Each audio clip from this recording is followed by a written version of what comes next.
Buenas noches, Madrid. Buenas tardes, Caracas. 21:58 en la ciudad de Madrid del miércoles 24 de noviembre, prácticamente a las 10 de la noche. 10 de la noche aproximadamente en Madrid, España. 5 de la tarde aproximadamente en Caracas, Venezuela. Saludos España, Europa, saludos Venezuela, América toda, el mundo entero. Les habla Concha Cejas. Algunas personas me han hecho saber por los distintos medios electrónicos y telefónicos con los que se pueden comunicar conmigo, Facebook, Twitter, Instagram, blogs, etc., WhatsApp, me han comentado si no es posible que yo haga un video un poco más corto sobre la primera entrega de la España Imperial. Ciertamente esa primera entrega me salió en una hora, más de una hora y media, ¿no? Yo recomiendo que lean esa que escuchen y no tienen por qué verme, pueden escucharlo sin estar mirando el móvil. Se sentirán mejor. Bueno, les recomiendo a los que de verdad les interesa la historia o les comienza a interesar ahora esa aventura fascinante que es la historia, que vean el video completo, lo pueden ver por partes, ¿no? Porque ahí siento las bases de cómo van a ser esos videos. Pero, ¿cómo no? Puedo resumir el video número 1, la entrega número 1 de la España Imperial o del Imperio Español. La Edad Moderna en la historia de Occidente es la que viene justamente después de la Edad Media.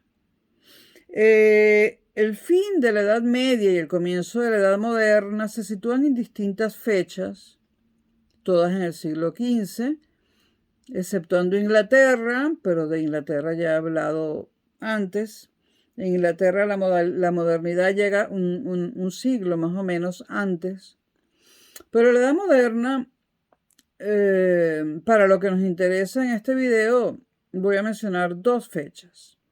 España considera, en general, que la Edad Moderna comienza en 1492, finales del siglo V, con el descubrimiento de América por parte de Europa, es decir, en primer lugar por parte de España, luego Portugal y luego el resto. Es decir, para España la Edad Moderna comienza en 1492. No para todos los historiadores españoles, pero sí para la gran mayoría. Para Europa como un todo, la Edad Moderna comienza en 1453, con la caída de Constantinopla a manos de los turcos, lo cual produce el final del Imperio Bizantino, que tenía como capital Constantinopla, y bueno, el final del Imperio Bizantino, que era el Imperio Romano de Oriente. El Imperio Romano de Occidente, que es el que casi todo el mundo conoce, el Imperio Romano de Occidente, capital Roma, termina en el siglo V, el siglo V. Y el Imperio Romano de Oriente, también llamado Imperio Bizantino, lo sobrevive 10 siglos y termina en 1453, si no me equivoco de año, con la toma de Constantinopla por parte de los turcos. ¿Ok? Bueno, vámonos a España. Está el nacimiento de Isabel, que con los años se convertiría en Isabel la Católica, y está el nacimiento de Fernando, que con los años se convertiría en Fernando de Aragón. ¿Cómo está España cuando estas dos personas ya están vivas, pero aún no se han casado? Pues España está dividida en varios reinos. El reino de Castilla, el de mayor territorio, el reino independiente de Portugal, que prácticamente las fronteras siguen intactas, tal cual estaban en la segunda mitad del siglo XV. Entonces el reino de Castilla, el reino de Portugal, el reino de Navarra, bastante pequeño, el reino de Aragón, y el califato o emirato, no recuerdo cuál de las dos cosas es, de Granada. El último bastión de la ocupación musulmana en España. Me dijeron abreviado y abreviado va a ser. Saltándome fechas, nombres de documentos, convenios, etc. Antes de que gobiernen los reyes católicos, el rey de Castilla era Enrique IV, el hermano de la que sería con el tiempo Isabel la Católica. Enrique IV era el rey de Castilla y Juan II era el rey de Navarra. Enrique IV tenía una hija llamada Juana, a la que apodaban la Beltraneja. La apodaban la Beltraneja porque decían que no era hija de Enrique IV, sino del amante de su esposa, el amante de la reina consorte de Enrique IV. Es decir, el señor Beltrán de la Cueva, creo que era que se llamaba. Se decía que Juana no era hija de Enrique IV, por lo tanto, sino de Beltrán de la Cueva, el amante de la reina. Por supuesto, en esa época, hace 5 siglos y pico, pues no había ADN, ni se sabía lo que era. No había manera de saberlo, aunque por el parecido físico se podría, pero bueno. Entonces,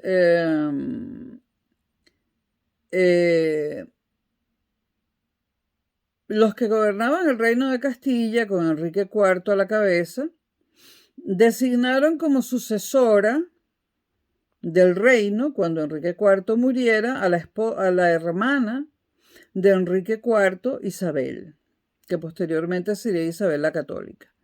Se designó como heredera del trono a Isabel porque había muerto el otro hermano varón de Enrique IV llamado Alfonso.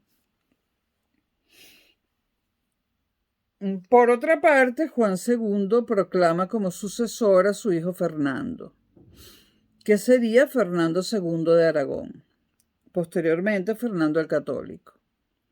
Bueno, estas dos personas se casan en lo que se acostumbraba a llamar en la Edad Media y que prosiguió durante la Edad Moderna, durante por lo menos la primera mitad de la Edad Moderna, un matrimonio dinástico. Con el matrimonio de la sucesora al trono de Castilla y del sucesor al trono de Aragón, se hacía un matrimonio dinástico que iba a unir de una forma muy fuerte a los reinos de Castilla y Aragón. Cuando Isabel y Fernando se casan,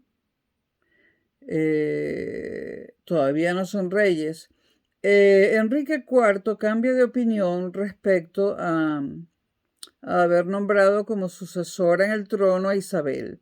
Enrique IV no quería un matrimonio dinástico con Aragón, porque Aragón estaba considerado un reino inferior a Castilla, con menos posibilidades en todos los ámbitos. Entonces Enrique IV cambia de opinión y nombra como sucesora a su hija Juana y desecha a Isabel, que ya está casada con Fernando, hijo de Juan II de Aragón. Es criticado porque se le dice no es hija suya y él dice, pero bueno, estaba legitimada, legítimamente era hija de él, digamos, jurídicamente. Nunca se sabrá si era hija del señor Beltrán o de Enrique IV. Ahora, que Enrique IV cambiara de opinión y que hubiera dos sucesoras del reino peleándose por el reino, Isabel y Juana, Juana, su sobrina, pues hizo que se dividieran las opiniones dentro y fuera de España. Fuera de España, Portugal, el reino de Portugal, fuera de España, el reino de Portugal se decantó por Juana, y el rey de Portugal creía que Juana tendría que ser la reina de Castilla, la próxima reina de Castilla a la muerte de Enrique IV. Francia apoyaba también a Juana la Beltraneja. Y Aragón, por supuesto, apoyaba a Isabel porque Isabel estaba casada con el heredero del trono de Aragón. Entonces, a la muerte de Enrique IV, Isabel, su hermana, enseguida se autoproclama reina de Castilla. No pierde ni un instante. Esto produce incomodidad y termina en una guerra, la guerra de sucesión por el trono. El rey de Portugal mueve tropas hasta Burgos con la finalidad de tomar la ciudad de Burgos, porque el reino de Castilla a veces usaba como sede Burgos, a veces Valladolid, Toledo y también Salamanca. Y creo que incluso Medina del Campo. Entonces, el rey de Portugal, que se comunica con Francia, hacen un plan. Portugal va a tratar de tomar Burgos, partiendo desde Portugal, y Francia, partiendo desde el norte, se encontraría con el ejército portugués y entre ambos tomarían Burgos. El ejército portugués no pudo tomar Burgos y el ejército francés nunca llegó a Burgos porque nunca atravesó la frontera porque se echó para atrás y no avisó. Entonces no pudo haber toma de Burgos por parte de los detractores de Isabel. Hubo varias batallas, que me las voy a saltar todas, pero hubo una batalla, la batalla en la ciudad de Toro, que fue decisiva. Esa batalla la ganó el ejército castellano de Castilla, y esa batalla prácticamente decantó el reino de Castilla a favor de Isabel. Luego de más escaramuzas y más batallas, ¿no? Pues Isabel accedió, subió al trono como reina de Castilla. Estamos hablando de Isabel la Católica, que posteriormente el Papa le daría el título de la Católica y ha pasado la historia como Isabel la Católica. Un poco después muere el padre de Fernando y Fernando se convierte en el rey de Aragón. Y luego en Fernando el Católico también por título otorgado por el Papa. Entonces tenemos a Isabel y Fernando, los reyes católicos, ¿no? ¿Por qué muchas personas se oponían a esta unión dentro de España? Porque Castilla alegaba que tenía mucho más territorio que Aragón y mucha más población. Y como les venía diciendo, hice una pausa y tuve el video parado. Como les venía diciendo, ¿por qué había gente en España en contra de la unión de Castilla y Aragón mediante un matrimonio dinástico? Bueno, los que estaban en contra eran los que estaban a favor de Castilla. En primer lugar, decían que Castilla era mucho más extensa que Aragón y tenía mucha mayor población. En segundo lugar, Castilla era mucho más rica que Aragón. Castilla exportaba lana de la mesta a toda Europa, y la lana de Castilla era muy apreciada internacionalmente. Aragón no estaba económicamente a la altura de Castilla. Y en tercer lugar, Castilla era un solo reino consolidado y el reino de Aragón estaba formado por 3 partes que estaban unidas mediante una federación.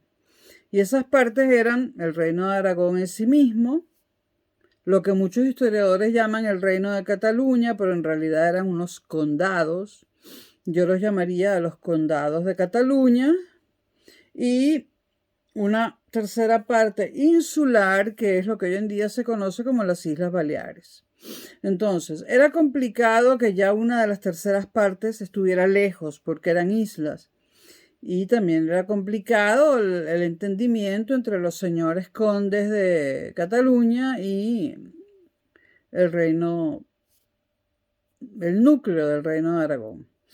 Estos eran los tres motivos por los cuales había sectores interesados en que no hubiera una unión dinástica entre Castilla y Aragón, unión que existió y la hubo, porque, bueno, ellos se casaron y luego accedieron al trono, primero uno, después el otro, y formaron esa pareja tan conocida como los reyes católicos, Isabel y Fernando.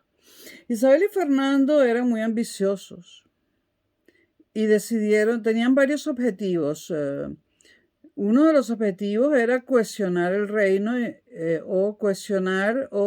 mejor dicho, concentrar el poder en la monarquía, es decir, en ellos dos. ¿A costa de quién? A costa de la nobleza.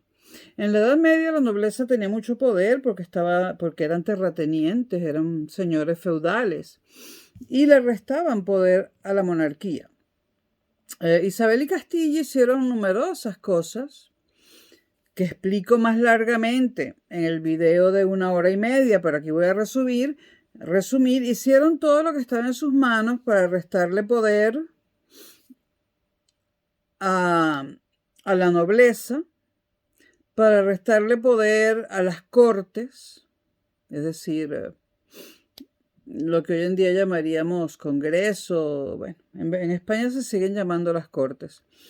Entonces, sobre todo querían quitarle el poder a la nobleza, el poder político, el económico y social no, el político. Y quitarle poder a las cortes. ¿Cómo le quitaron poder a la nobleza? Pues creando una cosa llamada la Santa Hermandad, que controlaba, digamos, el orden y el bandolerismo en todo el reino, ¿no? Y para controlar el poder de los nobles en las ciudades, se creó la figura de funcionario público llamada corregidor, el corregidor. Cada ciudad tenía un corregidor que actuaba a nivel municipal y la nobleza, que prácticamente controlaba los municipios, dejó de controlarlos porque el poder pasó al corregidor, que por supuesto daba cuentas de lo que hacía directamente al rey o a la reina, es decir, a los reyes católicos. No había intermediario entre el corregidor y los reyes católicos. Para controlar a las cortes, que hicieron, pues, convocar sesiones de las cortes lo menos frecuentemente posible, casi nunca. Bueno, entonces, fortalecieron el poder monárquico frente al poder de los nobles, muchísimo. ¿Qué otro objetivo tenían? La conquista territorial de toda la península, es decir, terminar de echar a los musulmanes de España, que todavía les quedaba Granada, tratar de conquistar Portugal, aunque luego hicieron un pacto, un convenio para cesar los enfrentamientos armados entre Castilla y Portugal. Lo de Portugal, renunciaron a tratar de conquistarlo, aunque no del todo. Lo de Granada, por supuesto, y conquistar el reino de Navarra, que era una antigua aspiración del reino de Aragón. Aragón siempre quiso conquistar Navarra.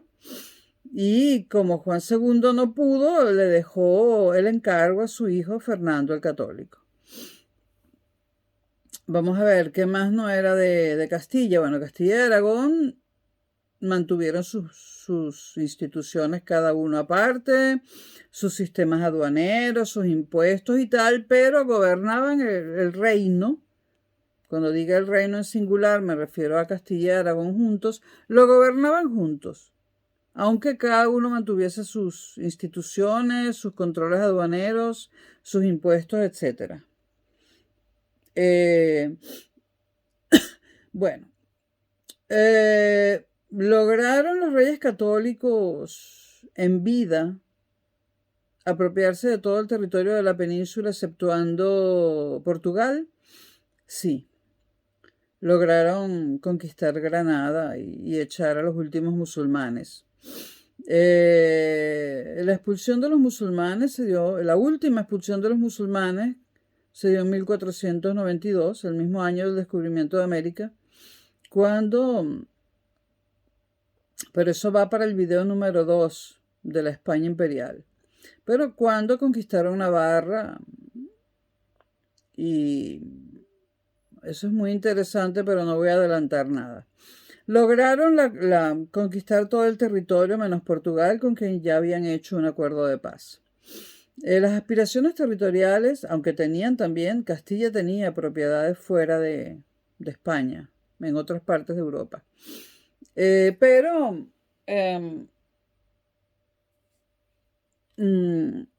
Conquistaron el territorio menos Portugal, pero con Portugal hicieron matrimonios dinásticos. 2 de las hijas de Isabel la Católica se casaron con reyes o príncipes portugueses. Esto lo dejo para después. Había otra cosa que Fernando, como hijo de Juan II, había heredado de su padre, otra misión, que era mantener la amistad con el reino de Nápoles, cosa que Fernando hizo. Isabel heredó misiones más difíciles, como mantener las buenas relaciones con Portugal, con la Casa de los Habsburgo y con Inglaterra. Para esto, Isabel casó a sus 2 primeras hijas con reyes o príncipes portugueses, matrimonios dinásticos. También casó a hijas de ella con reyes y príncipes ingleses. De hecho, una de las hijas de Isabel se casó con el príncipe Enrique de Gales, que pasaría a ser el famoso Enrique VIII de Inglaterra. Y eso respecto a Inglaterra, lo de Portugal ya lo dije. Respecto a los Habsburgo, Isabel casó a su hija Juana con Felipe, que era un Habsburgo. La mandó fuera de España a casarse con él, y casó a su hijo Juan con una Habsburgo, hermana de Felipe. El matrimonio entre el Habsburgo Felipe y la castellana Juana pasó la historia como... Ellos pasaron a la historia como Juana la Loca y Felipe el Hermoso. Esto todo lo comento mucho más, en mucha mayor profundidad en el video largo, ¿no? Pero bueno, cada uno cumplió con su deber, digamos. Fernando, el católico, cumplió con los compromisos de su padre, e Isabel con los de su hermano. En resumen, bueno, también tenían como objetivo lograr que en la península se practicase un solo culto, que era el cristianismo, en su versión católica.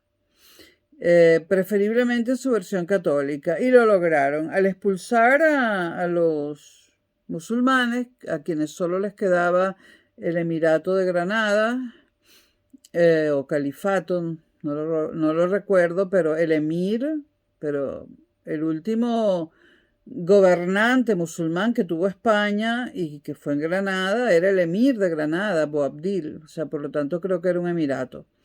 Bueno, lograron expulsar a los musulmanes en 1492, el mismo año del descubrimiento de América, y expulsaron a los judíos, no recuerdo si en ese año 92, que también fue el año del descubrimiento de América, o en el año 1498. Con estas 2 expulsiones, toda la península ibérica quedaba en manos de los cristianos, porque Portugal, aunque no iba a pertenecer nunca a España, a la futura España, era un reino cristiano. Es decir, que cumplieron con las exigencias de sus padres. En el caso de Fernando, mantener la amistad con el reino de Nápoles, conquistar Navarra, y en el caso de Isabel, mantener los convenios y las buenas relaciones con Portugal, Inglaterra y los Habsburgo. Esos eran, digamos, las misiones heredadas de sus antecesores. Y en cuanto a sus misiones propias, las que se impusieron ellos dos, pues las lograron, ¿no? Lograron la conquista territorial de la península, menos Portugal, ya lo dije, pero hicieron un tratado de paz, lograron unificar a toda la península bajo la religión católica, bajo el cristianismo, en todo caso, y realmente lograron mucho más de lo que pensaban que iban a lograr, porque nunca pensaron que iban a encontrar un continente como el americano. Aunque Isabel la Católica creo que murió sin saber que no eran las Indias Occidentales, o sea, sin saber que no era Asia, pensando que era Asia, ¿no? Ahora, ¿por qué? Otro de los objetivos de Isabel y Fernando eran volver o sea, asegurarse de alguna forma el suministro de todo lo que traían de las Indias, es decir, de Asia. Este suministro ellos lo conseguían pues cabalgando a lo largo de toda Europa, llegaban a Constantinopla, que era el reino bizantino, que era cristiano, y ellos, Bizancio, los dejaba pasar hacia Asia o hacia el resto de Asia a buscar en Asia las especies y la seda y otras cosas que necesitaban. Pero en 1453, cuando los turcos, es decir, los musulmanes, toman Constantinopla y acaban con el imperio bizantino, los turcos no permiten ya a los cristianos pasar por allí para llegar al Asia. Los turcos, por cierto, y entre paréntesis, lograron llegar hasta lo que hoy en día es Serbia y Kosovo, y se apoderaron de muchas cosas. Los musulmanes intentaban apoderarse de Europa a través del norte de África y de España por un lado, y a través de Asia por otro, y casi lo logran.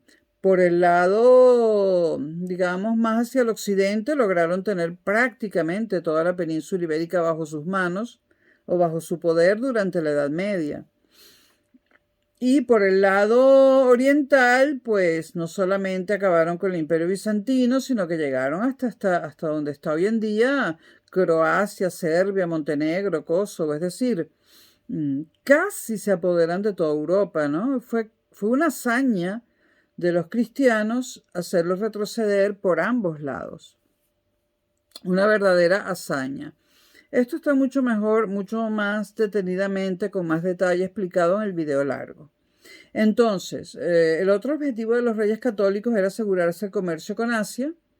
No hablaré en este momento de Cristóbal Colón, eso viene para el segundo video o el tercero de este tema. Y entonces lo que hacían tanto Portugal como Castilla y como Aragón y todos los reinos cristianos era darle la vuelta en barco a África y llegar a través del mar a Asia para proveerse de especias y de seda y de todo lo que necesitaban para comerciar y para vender también las cosas que vendían. El comercio se les complicó con la toma de Constantinopla y por eso buscaban una ruta alternativa para llegar a las Indias. Debo decir que les daba miedo ir por tierra. Ya no podían atravesar Europa, pero podían haber atravesado África por tierra, pero les daba miedo. Les daba miedo y de hecho mucho más adelante en estos videos contaremos cómo hacían para comprar esclavos negros. Ellos, los españoles, portugueses, ingleses, ninguno de estos europeos entraba al África a buscar los esclavos, o sea, a buscar los negros y con un lazo capturarlos. Eso es imaginería popular, leyenda. No. Había africanos negros que decidieron capturar a sus propios hermanos, a la gente de su propia raza, de su propia etnia. O sea, había contrabandistas negros, africanos, y ellos capturaban a la mayor cantidad de africanos posible, y en los puertos, en los diversos puertos que Europa había puesto en África, puertos porque Europa no se atrevía a entrar. Recuerden que África está lleno de selva, tenían miedo también al armamento, que aunque precario, mataba igual, las flechas envenenadas, qué sé yo. Entonces, los españoles, portugueses, ingleses, todos aquellos que traficaron con esclavos, los jesuitas que también traficaron con esclavos, iban a los puertos que tenían en África y allí se encontraban con el africano que les vendía a sus compatriotas, por decirlo en términos de hoy en día. El tráfico interno dentro del África lo hacían los mismos africanos. Es decir, capturaban a su propia gente, la amarraban y la vendían a los europeos. Esto para explicar por qué no atravesaban África a pie o en caballo, que hubiese sido más rápido, para llegar a Asia, porque tenían miedo de atravesarla. Por eso, para llegar a Asia, la rodeaban en barco, rodeaban África en barco. No atravesaban África, les daba miedo. De hecho, creo que les sigue dando miedo a Europa. Y esto es otro paréntesis, pero hoy en día, debido al miedo que ha tenido, o sea, debido al abandono de las colonias europeas en África y debido a muchas cosas, Europa y el mundo occidental, y me refiero a Europa y toda América, que somos occidente, hemos descuidado el África y lo descuidamos tanto. Después de la Segunda Guerra Mundial lo descuidamos porque prácticamente Europa se deshizo de casi todas sus colonias en África, exceptuando Marruecos, Ceuta y Melilla, que después de la Segunda Guerra Mundial siguieron siendo españoles, y Sudáfrica, que siguió siendo inglesa después de la Segunda Guerra Mundial. Todos los demás países habían renunciado, países europeos habían renunciado a sus colonias en África y las abandonaron. Entonces, Marruecos, cuando murió Franco, los nuevos gobernantes de España le dieron la libertad a Marruecos. Simplemente se comunicaron con Marruecos y le dijeron, ya no queremos esta colonia. Fue un gesto de muchos, de buena voluntad, que hizo Europa después de la Segunda Guerra Mundial. Europa después de la Segunda Guerra Mundial, lo digo en otro video, quedó completamente destruida, pero también destruida a nivel de alma, quedó tan destruida moralmente, viendo lo que se había hecho a sí misma, porque esa fue una guerra entre europeos básicamente. A pesar de Pearl Harbor y todo esto, eso fue una guerra entre europeos. Europa quedó tan destrozada moralmente por lo que le había hecho a sí misma, que como gesto de buena voluntad decidió renunciar a sus colonias en África. Pero bueno, hubo países que se resistieron con algunas colonias. Franco no estaba dispuesto a devolver Marruecos. Tuvo que morir Franco en 1975 para que Juan Carlos I y el gobierno civil de España se dirigieran a Marruecos y le dijeran, son libres, no son colonia nuestra ya. Vamos a llamar a nuestros funcionarios, a regresarlos todos a la península y ustedes hagan elecciones, hagan lo que quieran. Si quieren que nos quedemos un tiempo más, mientras hacen elecciones nos quedamos, si no nos vamos, pero la democracia española cedió Marruecos a los marroquíes sin guerra y sin pedir nada a cambio. De hecho, el rey de Marruecos y el rey de España, y no solo el rey de Marruecos con el rey de España, el rey de Marruecos tiene excelentes relaciones con el rey de España, con Felipe VI, como las tuvo con Juan Carlos I, y también el rey de Marruecos tiene excelentes relaciones con los diferentes presidentes que ha tenido el gobierno de España. Pero esa fue una colonia que se devolvió sin guerra, pero España se quedó con 2 ciudades en el norte de África, con Ceuta y Melilla, y siguen siendo españolas. Allí no fueron tan generosos. Inglaterra se quedó, como todo el mundo sabe, con Sudáfrica, hasta que de Klerk, el último gobernador inglés de Sudáfrica, el último presidente inglés de Sudáfrica, liberó a Mandela de la cárcel por iniciativa propia y devolvió la colonia a sus habitantes originales por iniciativa propia. Todo el mundo cree que eso lo hizo Mandela, ¿no? Eso lo hizo de Klerk, un inglés. Aceptó ser presidente de Sudáfrica, que era una posesión inglesa, e Inglaterra jamás imaginó que de Klerk le iba a dar la libertad a esa colonia, iba a soltar a Mandela y se iba a ir tranquilamente. Le dieron el premio Nobel a los dos, a de Klerk y a Mandela, pero si Mandela no decide soltar a Mandela, si de Klerk no decide soltar a Mandela y decirle a Sudáfrica, yo no quiero colonias, yo suelto a Mandela, hagan lo que quieran, elecciones, lo que ustedes quieran, y me voy a Inglaterra con todo el personal diplomático y con todo el mundo. Y por supuesto que de Klerk no sabía qué le esperaba en Inglaterra, en Gran Bretaña, en Reino Unido. Pero la Gran Bretaña, los británicos no dijeron nada, ni regañaron a de Klerk. La reina se cayó la boca, la reina de Inglaterra, porque el mundo entero aplaudía a de Klerk. Por lo tanto, los ingleses no pudieron encarcelar a de Klerk ni les pasó por la cabeza, porque hubiese habido una reacción internacional en contra de eso.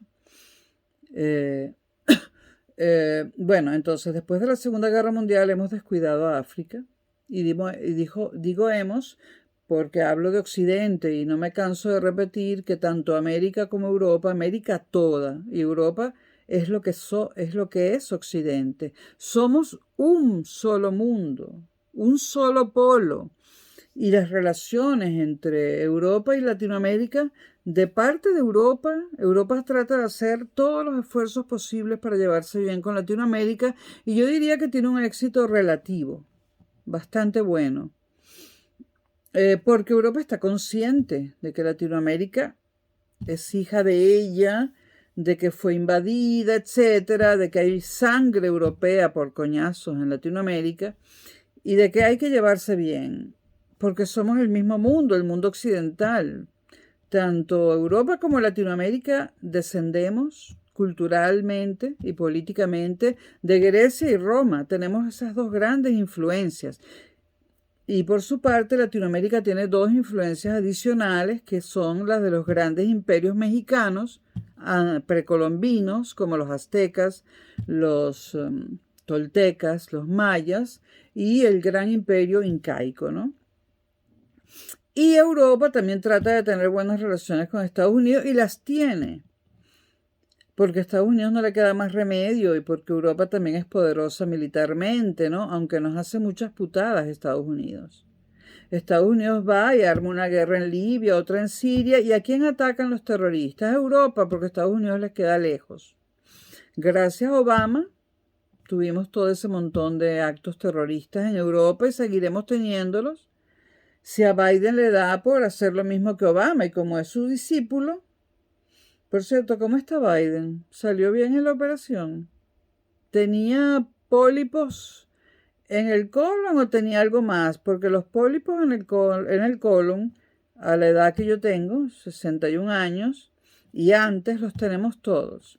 O sea, si usted llega a sobrepasar los 50, 55 años de edad, sea usted hombre o mujer, no va a tener más remedio que someterse más o menos cada 2 años a una colonoscopia y le encontrarán pólipos, que son, en realidad lo que son bulticos de mierda, que no hay otra manera de decirlo, que no salieron para afuera cuando deberían y se quedan ahí enquistados, ¿no? Pues cuando le hacen a uno una colonoscopia, pues le sacan los pólipos al mismo tiempo, ¿no? Eso se hace en ambulatorio, con anestesia total porque duele bastante, pero en ambulatorio y apenas uno se despierta se va para su casa. Es muy sospechoso que la colonoscopia de Biden requiera de que Kamala se quede de presidenta provisional y tal, porque es que eso tarda unas horas y nunca más de un día. Entonces todo parece indicar que Biden tiene cáncer en el colon, ¿no? A mi edad conozco, no solamente yo me he tenido que hacer colonoscopias, a mi edad conozco a un montonazo de gente que se ha hecho colonoscopias y todo ha sido así.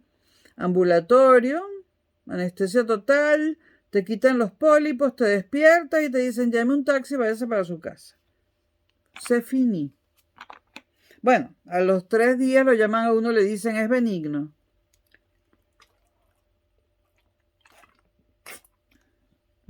Esto no quiere decir que pueda en algún momento ser maligno. Pero cuando es maligno, casi siempre lo saben antes de sacártelos. Porque antes de sacártelos ya te han hecho otro tipo de pruebas y lo que te dicen es, sobre todo las pruebas de las heces, te dicen, usted tiene pólipos por el examen de heces y el de orina. Pero si hay un cáncer, también aparece en el examen de heces y de orinas, entonces ya no te dicen pólipos, te dicen, usted podría tener un tumor maligno. Seguramente son pólipos, pero entonces ya la cosa no dura unas horas, dura un poco más, ¿no? Bueno, el gran problema sigue siendo la relación de Estados Unidos con Latinoamérica.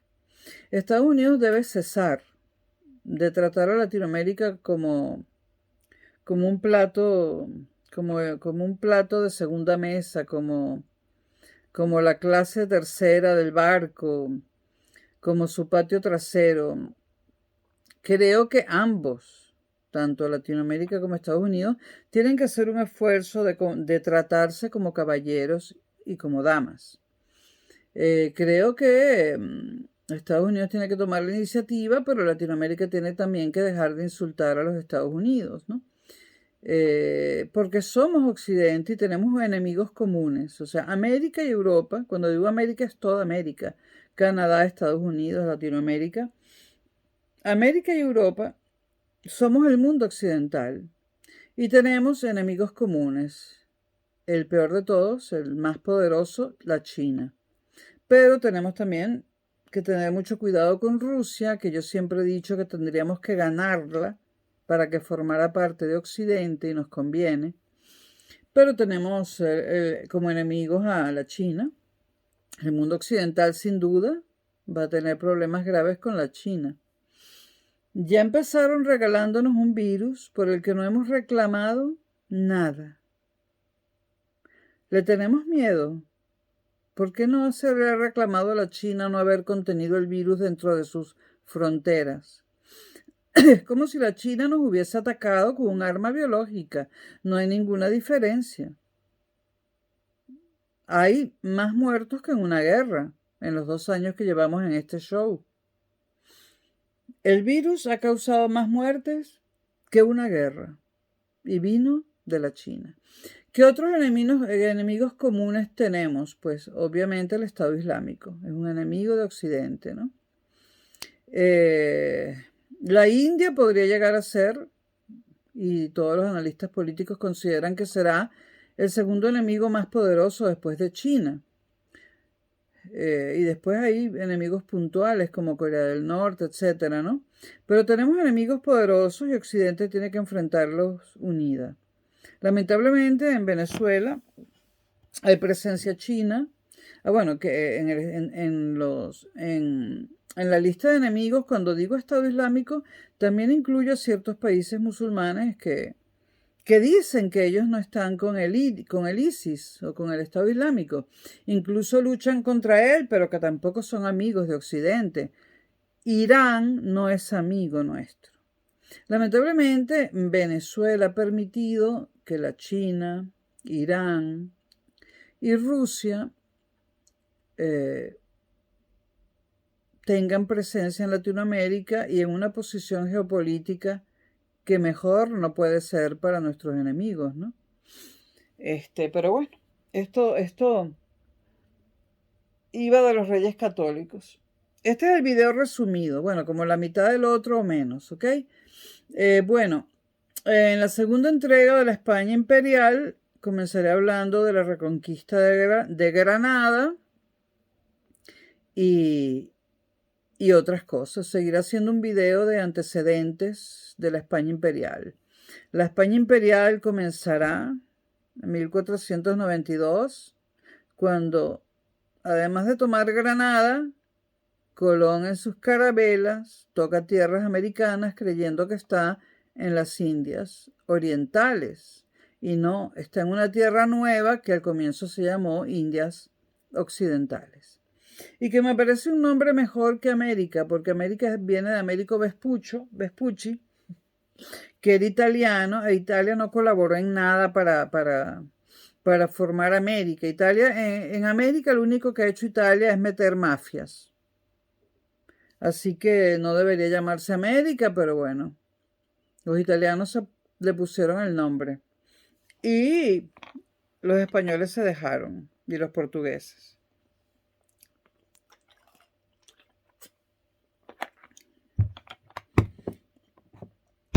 Bueno, este es el video resumido. 23:06, 11:06 p.m. aquí ¿en dónde? En Madrid, miércoles 24 de noviembre de 2021. Nos seguimos viendo.